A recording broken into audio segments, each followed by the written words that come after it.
kept saying how lucky we are that this war started, because now we can all do what we are meant to do, which is to become martyrs. Yeah. What? We have come into being? So how, like, this is the impossible, like, $21 trillion question, but how do you wind down a war like this, in your opinion?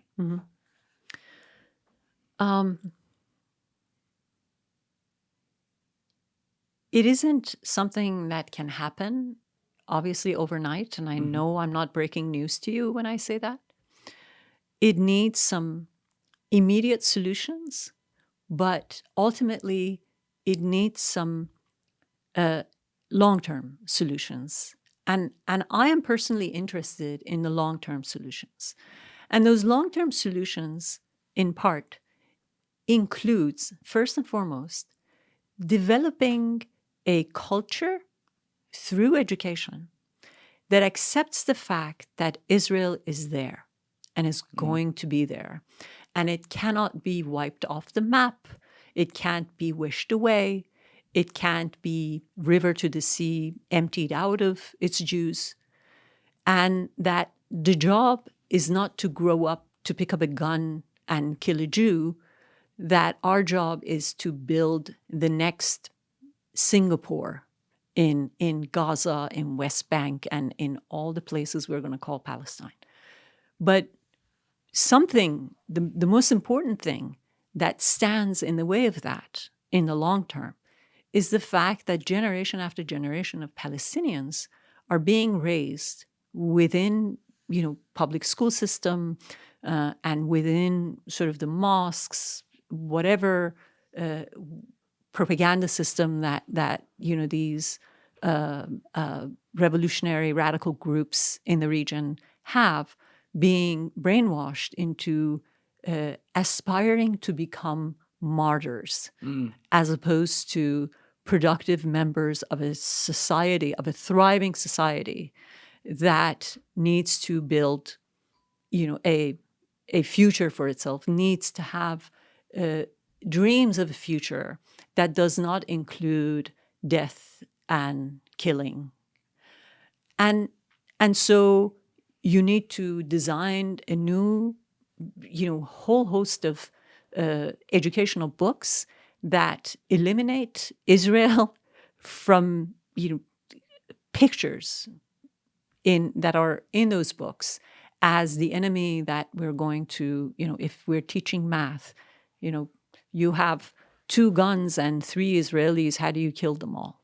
Right. All these things that have become the basic foundation of education. Now, I understand this because when the war between Iran and Iraq was going on, Ayatollah Khomeini kept saying how lucky we are that this war started, because now we can all do what we are meant to do, which is to become martyrs.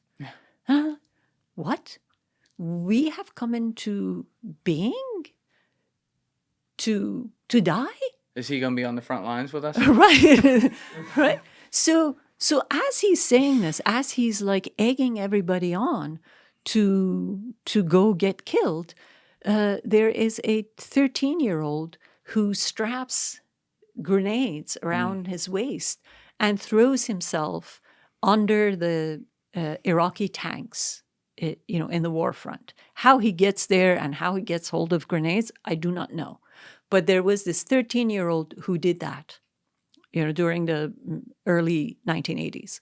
And so as soon as the news hit the press, Ayatollah Khomeini gives a major speech and he says, my leader is the 13-year-old who straps grenades to his back and throws himself under the way of Iraqi tanks and becomes a martyr. So what happens? You generate generation after generation of people who think that to be a good citizen is to, blow yourself up. But there are a lot of people who are looking at that going, that's crazy, obviously, and that's why he doesn't have the support in his country and has to rule with an iron fist. But he does have the support, in American universities.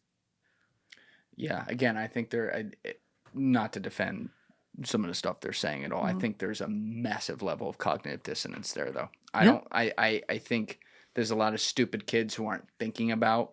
Right. And I'm being I mean? unfair by saying, there are a lot of reasonable people who clearly, are looking for a peaceful solution between Israel and Palestine in this war. However, the idea that this ideology that celebrates a future Right.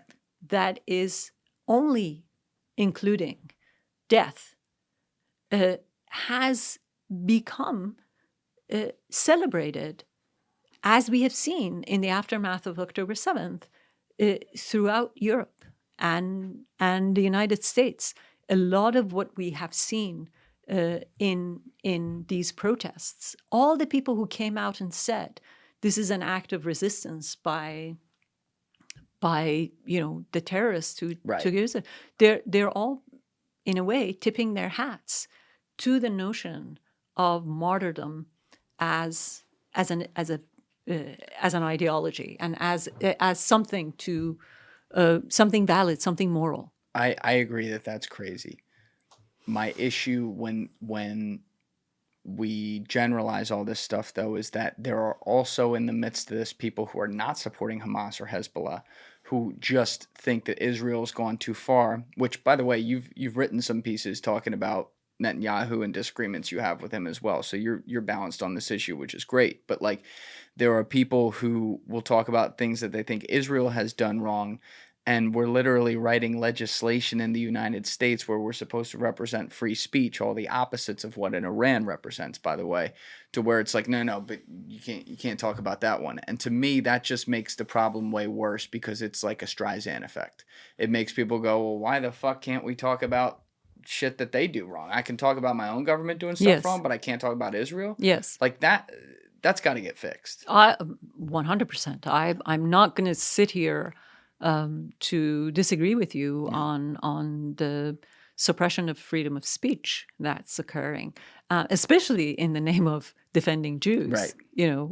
Which puts me in the forefront of those who need to vociferously object to this. Yeah. At the same time, the idea that we have generations of people, whether here or throughout Europe, who think that the Iranian regime has been on the side of the weak and is in any way, shape, or form justified, or October 7th can be defended by any name, by any definition, that's terrifying.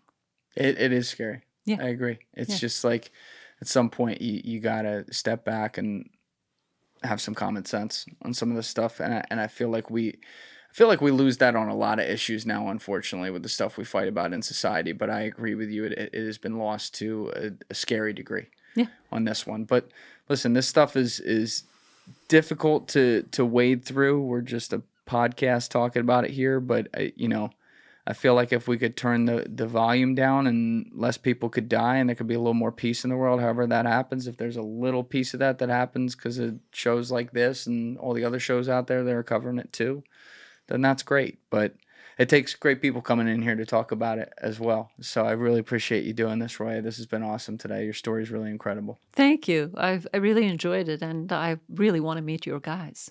I'll introduce you to my really guys. do. Don't worry. All right. Everybody else, you know what it is. Give it a thought. Get back to me. Peace. Thank you guys for checking out this clip. If you haven't already subscribed, please subscribe and hit the like button on this video. It is a huge, huge help. And if you'd like to check out this clip's full podcast episode, that link is in the description below or right here. And finally, you can follow me on Instagram and X by using the links in my description below.